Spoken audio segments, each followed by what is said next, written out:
Bu yaşından asılı olmayaraq hər kəs üçün şərtdir və bu tədbirlər də belə deyək də daha əyləncəli, daha uğurlu şəkildə bu tədbirlərdə iştirak eləməklə siz həm əylənirsiniz, həm də idman edirsiniz. Bax, bu məsələni diqqətdən qaçırmayaq.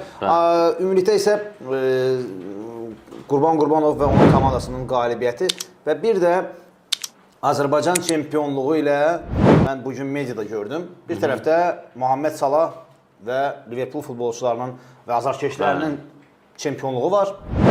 Bizim mediada paylaşılmışdı, dostlardan biri paylaşmışdı, xatırlamıram. Amma o görüntünü izlədim. Bir tərəfdə də sabah Qarabağ maçından sonra Qarabağ azarkeşlərinin o Azərbaycan klublarında bəzən komandalarımızın azarkeşlər tərəfindən tribunanın yanına çağırılıb bir qədər danlanması var. Və belə girey güzar olunması var, daha dəqiq desək. Sanki o mənzərə idi.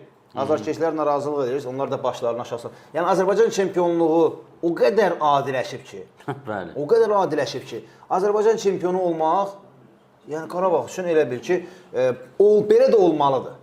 Bax, belə də olmalıdır, yəni bu hər mövsüm Qarabağın çempionluğu adiləşib, bu formada da baş verəcək. Yəni onlar üçün bəlkə kubokda qələbə hardasa o həyəcanı yaşada bilər. Çünki niyə? Çünki çempionluq havasını qışdan sonra artıq komanda hiss edir. İllərinə qədər hiss edir ki, bizsə rəqabət yoxdur, ən yaxın izləyicisi Zirədir. Zirə də ondan 15 xal geri qalır. Belə çempionatda əlbəttə ki, çempionluq sevinci də bax bu cür olacaq. Tribunalar bomboş və yalnız belə deyək də soyuq ab-havada keçən bir çempionluq sevinci izlədik.